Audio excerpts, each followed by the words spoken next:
തിരുവനന്തപുരം വിഴിഞ്ഞത്ത് ഭാര്യയും മക്കളെയും പുറത്താക്കി ഭർത്താവ് വീട് പൂട്ടിയതായി പരാതി. വൃക്കരോഗബാധിതയായ കുട്ടി ഉൾപ്പെട്ട ഇരട്ട കുട്ടികളെയും യുവതിയെയുമാണ് പുറത്താക്കിയത്. ഭക്ഷണമോ മരുന്നോ കഴിക്കാനാകാതെ ബുദ്ധിമുട്ടിലായതോടെ ഇവർ വിഴിഞ്ഞം പോലീസ് സ്റ്റേഷനിൽ അഭയം തേടി.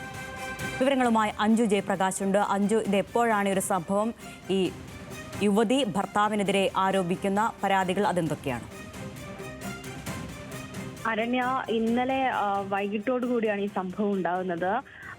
ഈ ഉച്ച മുതലേ, കഴിഞ്ഞ ദിവസം ഉച്ച മുതലേ ഈ കുട്ടികൾക്കോ ഈ ഭാര്യക്കോ ഭക്ഷണമോ മരുന്നോ അത്തരത്തിലൊന്നും കഴിക്കാൻ നൽകാതെ തന്നെ വലിയ തരത്തില് ബുദ്ധിമുട്ടിലാക്കി രാത്രിയോടുകൂടി പുറത്താകുന്ന ഒരു സ്ഥിതിയിലേക്കായിരുന്നു ഉണ്ടായിരുന്നത്. അങ്ങനെ പോലീസ് സ്റ്റേഷനിൽ അഭയം പ്രാപിക്കേണ്ട അവസ്ഥയായിരുന്നു വന്നത്. അതായത് ഈ യുവതിയും യുവാവും തമ്മിൽ ഇത്തരത്തിൽ വലിയ തരത്തിൽ ഇവരിൽ നിന്ന് പീഡനം ഏറ്റുവാങ്ങുന്നതായിട്ട് ഈ സ്റ്റേഷനിൽ തന്നെ, വിഴിഞ്ഞം സ്റ്റേഷനിൽ യുവതി പരാതി നൽകിയിട്ടുണ്ടായിരുന്നു മുൻപ്. ഗാർഹിക പീഡനത്തിന് കേസുമുള്ളതാണ്. അപ്പൊ അത് സംബന്ധിച്ച് നെയ്യാറ്റിൻകര കോടതിയിൽ നിന്ന് ഒരു പ്രൊട്ടക്ഷൻ ഓർഡർ വാങ്ങിയിട്ടുണ്ടായിരുന്നു.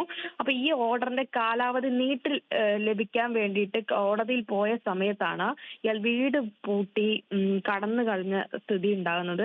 അങ്ങനെ തുടർന്ന് വിഴിഞ്ഞം പോലീസ് സ്റ്റേഷനിൽ അഭയം പ്രാപിക്കേണ്ടി വന്നു. നിലവിൽ ഇപ്പോൾ സുരക്ഷിത സ്ഥാനത്തേക്ക് ഈ കുഞ്ഞിനെയും ഒപ്പം തന്നെ ഈ ഇവരുടെ ഭാര്യയെ ഉൾപ്പെടെ മാറ്റിയിട്ടുണ്ട്. എന്തായാലും പോലീസ് ഇയാളെ കുറിച്ച് അന്വേഷിച്ചപ്പോൾ മൊബൈൽ ഫോൺ ഉൾപ്പെടെ സ്വിച്ച് ഓഫ് ചെയ്ത് ഇയാൾ മറ്റെവിടത്തേക്കോ മാറിയിട്ടുണ്ട്. അപ്പോൾ നിലവിൽ ഇപ്പോൾ ഈ യുവാവിനായിട്ട് പോലീസ് അന്വേഷണം ആരംഭിച്ചിട്ടുണ്ട്. എന്തായാലും ഈ കുഞ്ഞുങ്ങളുടെ മരുന്ന് ഒപ്പം ചികിത്സ സംബന്ധിച്ച രേഖകൾ ഇതൊക്കെ എടുത്തു നൽകാൻ വേണ്ടി ആവശ്യപ്പെട്ടിട്ടുണ്ടെങ്കിലും അതിനുപോലും തയ്യാറാവാതെയായിരുന്നു ഈ വീട് പൂട്ടി ഇവരെയൊക്കെ പുറത്താക്കുന്ന ഈ സ്ഥിതി ഉണ്ടായിരിക്കുന്നത്.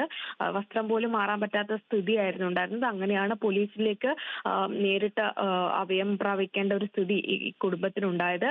നിലവിൽ ഇപ്പോൾ മറ്റൊരു ഷെൽട്ടറിലേക്ക് ഇവരെ മാറ്റിയിട്ടുണ്ടായിരുന്നു. രാത്രിയോടുകൂടി സ്റ്റേഷനിൽ നിൽക്കുന്ന ഒരു സ്ഥിതി ഉണ്ടായതിനെ തുടർന്ന് കൃത്യമായ ഒരു സ്ഥലത്തേക്ക് മാറ്റിയിട്ടുണ്ട്. എന്തായാലും യുവാവിനായിട്ട് എപ്പോഴും വിഴിഞ്ഞം പോലീസ് അന്വേഷണം ആരംഭിച്ചിട്ടുണ്ട്. ശരി, അഞ്ജു ജയപ്രകാശാണ് വാർത്തയുടെ വിശദാംശങ്ങൾ നൽകിയത്.